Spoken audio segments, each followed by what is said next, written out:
በዛሬው የመለኛ ቪዲዮ ለየት ያለና ጣፋጭ የሆነ የሽሮ አሰራር አሳያችኋለሁ። ለዚህ ሽሮ እናንተ የተሻለ ስም ካገኛችሁለት ቆንጆ ስም አውጡለት። ከኢኮኖሚም አንፃር በአነስተኛ ግብአቶች እንዴት ማዘጋጀት እንዳለባችሁ በዛሬው ቪዲዮ አሳያችኋለሁ። የዛሬውን የምግብ አይነት ለማዘጋጀት በዋነኝነት ጎመን እንጠቀማለን። እኔ አንድ ስር ጎመን ተጠቅሜያለሁ። ጎመኑንም ከገዛሁት በኋላ እንዳይበላሽብኝና ከ3 እስከ 5 ቀን እንዲቀመጥልኝ ምስሉ ላይ በምትመለከቱት መሰረት በላስቲክ አሽጌ አስቀምጬዋለሁ። ጎመኑን በዚህ መልኩ አሽጋችሁ የምታስቀምጡት ከሆነ ከ3 እስከ 5 ቀን ምንም ሳይሆን ይቀመጥላችኋል። አሁን አስቀድማችሁ ጎመኑን እየከፈታችሁ እያያችሁ በደንብ ታራግፉትና ተሸመጥጡታላችሁ።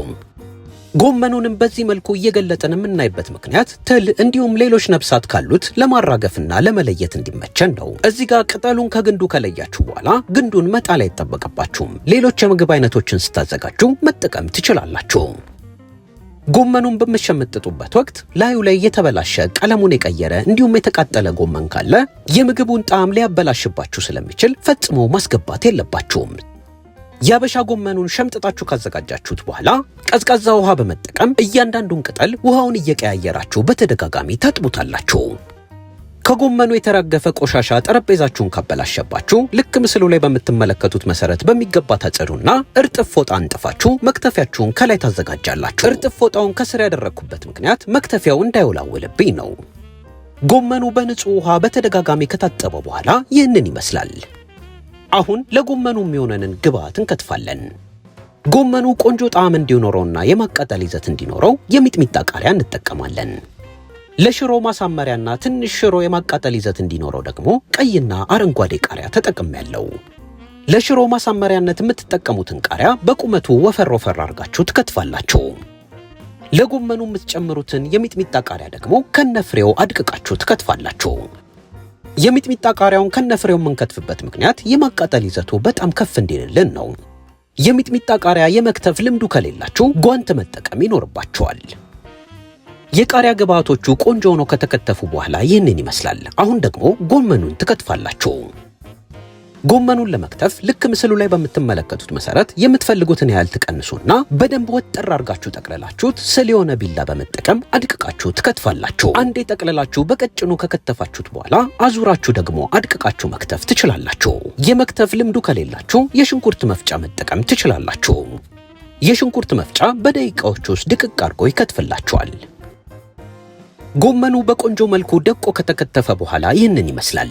እዚህ ጋር ጎመኑን ቀቅላችሁ መክተፍ ከፈለጋችሁ ቀቅላችሁ መክተፍ ትችላላችሁ።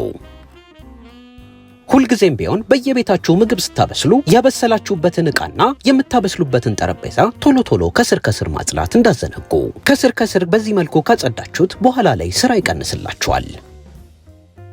አሁን አድቅቃችሁ ከትፋችሁ ያዘጋጃችሁትን ጎመን ሰፋ ያለ መጥበሻ ላይ ትገለብጡትና 1 ብርጭቆ ቀዝቃዛ ውሃ ከላይ ትጨምሩበታላችሁ። ቀዝቃዛ ውሃውንም ከጨመራችሁ በኋላ ከድናችሁ ለተወሰነ ደቂቃ በእንፋሎት ታበስሉታላችሁ።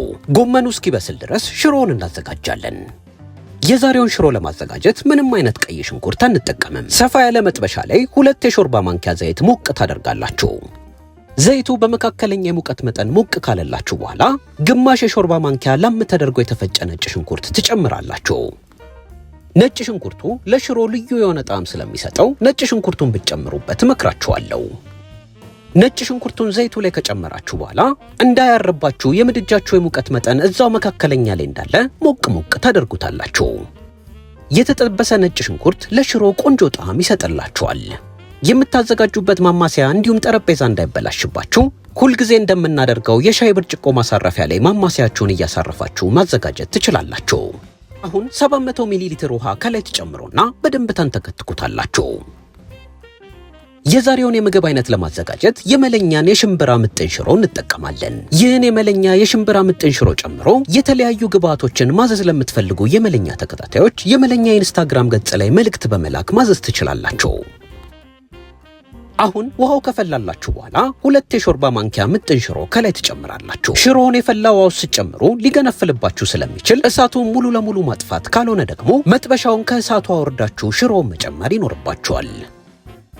ሽሮውንም ጨምራችሁ ከጨረሳችሁ በኋላ በእንቁላል መምቻ በደንብ ትመቱታላችሁ።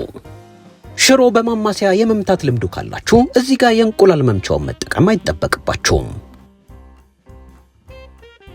ሽሮውን በእንቁላል መምቻ እየመታችሁ ለ5 ደቂቃ ያህል ካበሰላችሁት በኋላ የማጣፈጫ ቅመሞች ትጨምራላችሁ።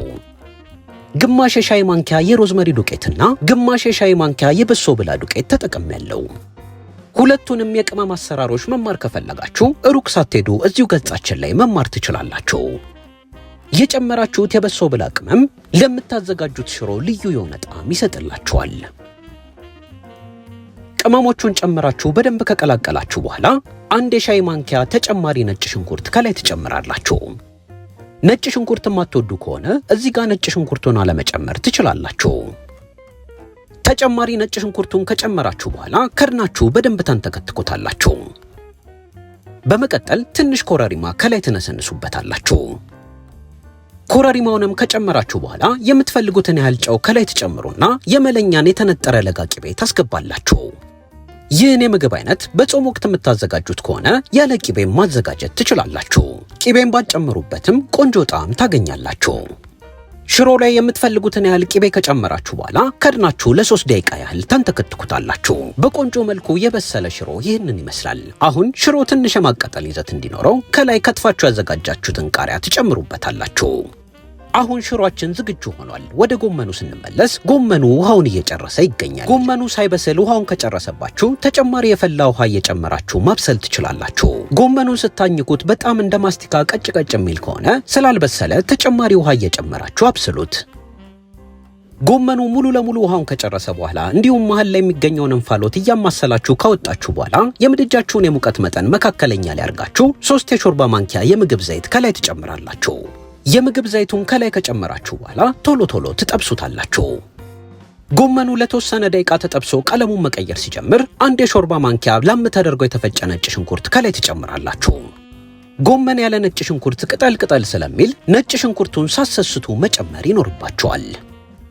ነጭ ሽንኩርቱ ከጎመኑ ጋር በደንብ እንዲቀላቀልላችሁ የማንኪያውን ጀርባ በመጠቀም ልክ ምስሉ ላይ በምትመለከቱት መሰረት እየደፈጠጣችሁ መቀላቀል ይኖርባችኋል። ጎመኑን በተወሰነ መልኩ ከጠበሳችሁት በኋላ የማጣፈጫ ቅመሞች ከላይ ታስገባላችሁ። እንደ ማጣፈጫነት ትንሽ ሮዝመሪ ዱቄትና ትንሽ ኮረሪማ ከላይ ትነሰንሳላችሁ። የጨመራችሁትን የማጣፈጫ ቅመም ከጎመኑ ጋር በደንብ ከቀላቀላችሁ በኋላ የምትፈልጉትን ያህል ጨው ከላይ ታስገባላችሁ። ጎመኑን በምትጠብሱበት ወቅት ጎመኑ እንዳይቃጠልባችሁ የምድጃችሁን የሙቀት መጠን መካከለኛ ላይ ማድረግ እንዳትዘነጉ።